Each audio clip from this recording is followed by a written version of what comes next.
Radhe Radhe. Hey guys, good morning. कैसे हो आप सभी? आई होप आप सभी अच्छे होंगे। तो यहाँ पे मैं नहा धोकर हो गई हूँ रेडी। और अब मुझे आज है एकादशी, तो मैं एकादशी मेरा फास्ट है और मुझे पानी प्यास बहुत ज़ोरों से लगी थी। मैंने नहा वहा लिया था, पूजा पाठ करना बाकी था, बट उससे पहले कुछ काम था मुझे, तो मैं वो करने लगी। और पूजा पाठ की तैयारियाँ भी मैं साथ साथ करती जाती हूँ। तो सबसे पहले तो अपना जो वर्क है मेरा वो कर लेती हूँ पहले कंप्लीट, और उसके बाद फिर मैं वो करने के बाद फिर मैं पूजा पाठ करूँगी। तब तक मेरा बेटा भी नहा लेगा और फिर हम दोनों मिलके पूजा पाठ करेंगे। और मैं अपने बच्चे को, जैसे मैं पूजा पाठ करती हूँ सारा कुछ, वैसे ही अपने बच्चे को भी ये संस्कार देती हूँ। वो सारी चीज़ें उसको भी साथ ही साथ अपने साथ करवाती हूँ, जिससे वो सारी चीज़ों को सीखे, जाने और अच्छे संस्कार हों उसमें।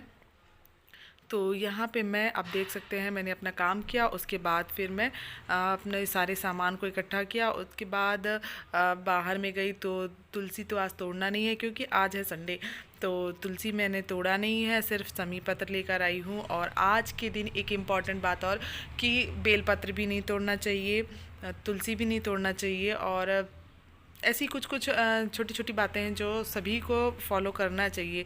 तो यहाँ पे ये देख सकते हैं, मैंने थाली में स्वास्तिक बनाया और उसके बाद अपने लाला को, तीनों लालों को इसमें बैठालती हूँ मैं। ये देख सकते हैं मैंने तीनों को बैठाल दिया और अब फटाफट से करेंगे इनकी पूजा। और तब तक मेरा बेटू भी नहाकर आने ही वाला है, वो भी बस रेडी होकर आकर बैठेगा, मेरे साथ में पूजा करेगा।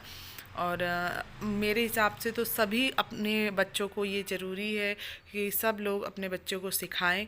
और मैं एकादशी का फास्ट रहने लगी हूँ और मैं एकादशी का व्रत भी करती हूँ, साथ ही साथ अपने बच्चे को भी सारी चीज़ें सिखाती हूँ। उसको भी व्रत रहने के लिए नहीं बोलती हूँ, पर मैं जो चीज़ें करती हूँ वो सारी चीज़ें उसको भी सिखाते जाती हूँ कि ऐसे ही रहना चाहिए, ऐसे पूजा पाठ करनी चाहिए, वो सारी चीज़ें। तो आप देख सकते हैं यहाँ पे मैं दूध, दही और शहद, जितनी भी चीज़ें हैं, बस गंगा जल नहीं, गंगा जल से नहीं, दूध दही से स्नान करवा रही हूँ। शहद है और भी चीज़ें हैं। तो आज पंचामृत बनाकर वो भी, और सारा बस ऐसे ही स्नान करवा कर उनको फिर तैयार करूँगी। तो मैंने पहले अपने बच्चे से करवाया और फिर यहाँ पे मैं भी करते जाती हूँ, ये देख सकते हैं। और अब मैं इनको आज एकादशी का, मैं सिर्फ एकादशी के दिन ही इनका ये इस तरीके से मेरी पूजा होती है, क्योंकि टाइम इतना नहीं मिल पाता कि मैं बहुत लॉन्ग टाइम के लिए पूजा कर पाऊँ। वैसे भी मुझे बहुत टाइम हो जाता है पूजा करने में। तो एकादशी के दिन मैं उनकी विधिवत पूजा पाठ करती हूँ। तो यहाँ पे देख सकते हैं मैंने ये लाला को चौकी पे बिठाल दिया है और अब मैं इनको अच्छे से सजा देती हूँ। इत्र लगाया, कपड़े पहनाए और अब इनकी चंदन सेवा करते हैं। फिर उसके बाद इनको सजाते, उनके जितने भी जो गहने हैं जो भी है तो उसको पहना दूंगी। और यहाँ पे एक लाला को तैयार किया, फिर दूसरे लाला को भी तैयार कर देते, और ऐसे तीनों लाला को तैयार करके और फिर मैं इनको मंदिर में बिठाल दूंगी। उसके बाद आरती बत्ती जो भी होता है, हवन करना, वो सारा कुछ उसके बाद का प्रोसेस रहता है। तो अभी आप ये कमेंट मत करना कि आपने सिर नहीं ढका है, मैं सिर ढकती हूँ।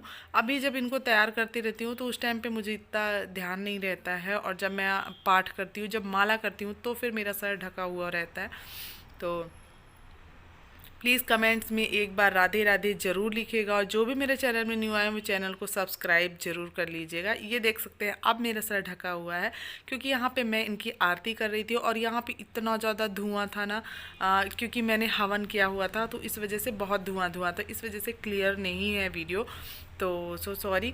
एंड यहाँ पे मैं शंख बजा रही थी और उसके बाद मेरी पूजा हो गई। और मैं अपने बच्चे को ऐसे दंडवत प्रणाम करने के लिए हमेशा बोलती हूँ, चाहे मंदिर में जाए, चाहे संत को प्रणाम करे, चाहे भगवान जी को। और उसके बाद फटाफट से यहाँ पे खाना बनाने के लिए मैं आ गई, और ऑलरेडी 1 बज चुके थे। आज मुझे पूजा पाठ करने में लेट इसलिए हुआ क्योंकि मेरा बेटा सो रहा था, और मैं अपने बेटे को लेके साथ पूजा इसलिए करती हूँ क्योंकि उसे भी सारी चीज़ों की जानकारी होनी चाहिए। तो यहाँ पे ये गिलकी की सब्ज़ी मैं बना रही थी और रोटी, क्योंकि चावल आज बनेगा नहीं। और चावल इसलिए नहीं बनेगा क्योंकि एकादशी के दिन चावल नहीं खाते हैं। तो यहाँ पे मैं लाला के लिए भी भोग, ये देख सकते हैं मैं फल लेकर आए हस्बैंड, तो मैंने सोचा कि अब लाला को ये भी भोग लगा देते हैं। फिर दही भी है, फिर वो भी भोग लगाऊंगी। उसके बाद खाना है, वो भी भोग लगाऊंगी। तो पहले एक एक करके भोग लगाएंगे। जब जैसे जैसे टाइमिंग के अकॉर्डिंग मैं भोग लगाती हूँ वैसे वैसे लगाते जाऊँगी। तो यहाँ पे पहले तो मैं ये केला भोग लगा दिया है, और अभी उसके बाद फिर बाकी चीज़ें बाद में भोग लगाती रहूँगी। तो यहाँ पे इस जो भी प्रोसेस होता है वो किया, एंड देन अब यहाँ पे थोड़ी साफ़ सफाई कर। उसके बाद थोड़ी देर के बाद मैं यहाँ पे दही लेकर आ गई, क्योंकि अभी लाला के लिए मैं दही लेकर आई हूँ और अब दही खिलाऊंगी उनको। और दही अपने हाथों से खिलाने वाली हूँ, क्योंकि अभी इसको भी मैंने खिलाया है, पर दही भी खिला देते हैं। दही को अच्छे से मैं इसको इसमें मैंने चीनी डाली हुई थी ना, तो चीनी को थोड़ा सा मैंने सोचा कि अभी अच्छे से चला दूँगी तो ये पूरी घुल जाएगी, उसमें मिक्स हो जाएगी, और फिर उसके बाद लाला को भोग लगाएंगे। तो यहाँ पे चलिए लाला को अब भोग लगा देते हैं और फिर आगे बढ़ते हैं ब्लॉग में। तो गाइस, जो भी मेरे चैनल में न्यू आया उस चैनल को सब्सक्राइब ज़रूर कर लीजिएगा। एंड यहाँ पे मैं लाला को भोग लगा रही थी, और जब लाला को भोग लगाती हूँ तो एकदम सामने से मैं पिक नहीं लेती हूँ, ना ही वीडियो लेती हूँ। कभी बेटा ले देता है तो वो बात अलग है, लेकिन मैं डायरेक्ट कभी सामने से उनकी पिक नहीं लेती हूँ। सिर्फ मेरी रहती है या फिर खाना की रहती है, अदरवाइज़ मैं नहीं लेती हूँ, क्योंकि मेरे लाला को पसंद नहीं है। मेरे लाला का खाना नीचे गिरने लगता है, और मेरे लाला को बिल्कुल भी पसंद नहीं है कि मैं उनकी वीडियोस बनाऊँ, तो मैं नहीं बनाती हूँ। और यहाँ पे मैं अब सारा काम करने के बाद, सब कुछ करने के बाद, मैं आ गई किचन में, और हस्बैंड के लिए यहाँ पे सब्ज़ी और रोटी बनाने के लिए। तो चलिए अब रोटी जल्दी से बना लेती हूँ मैं, और इन लोगों को खाना दे देती हूँ। तो गाइज़, मेरा ब्लॉग कैसा लगा मुझे कमेंट्स करके ज़रूर बताइएगा, एंड मेरी ब्लॉग्स को प्लीज़ शेयर कर दीजिएगा। एंड राधे राधे, मिलते हैं नेक्स्ट ब्लॉग में, तब तक के लिए राधे राधे।